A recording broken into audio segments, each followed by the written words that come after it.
வாங்கக்கா, என்ன வேணும்? நான் புக் சேல்ஸ் பண்றேம்மா. ஒரு புக் 50 ரூபா, 2 புக் வாங்கிக்கோமா.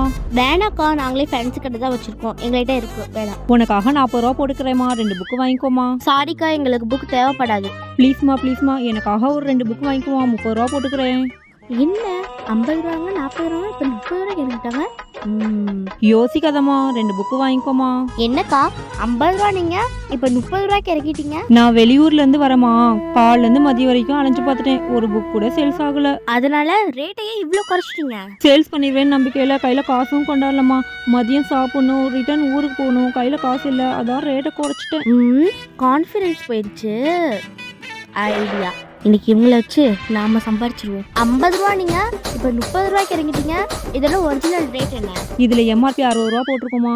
எங்களுக்கு 40 ரூபாய்க்கு வரும். நான் 50 ரூபா விற்பேன். யாராச்சும் பேரம் பேசி கேட்டா 5 ரூபா கம்மி பண்ணி 45 ரூபான்னு விற்பேன்.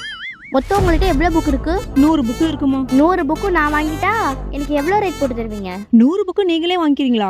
45 ரூபா போட்டு தரேம்மா. இந்த 100 புக்கும் நானே வாங்கிக்கிறேன்.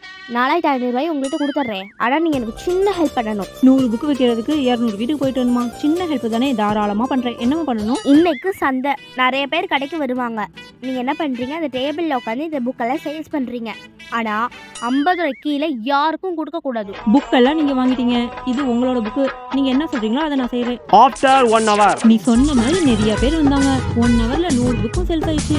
இதில் 5000 ரூபா இருக்கு, இந்தாமா. நான் உங்களுக்கு எவ்வளோ தரணும்? 4500 ரூபா. இதாங்க. ரொம்ப தேங்க்ஸ்மா. புக்கும் நம்மது இல்லை, சேல்ஸும் நம்ம பண்ணலை, ஆனால் நமக்கு 500 ரூபா லாபம். இது எப்படி?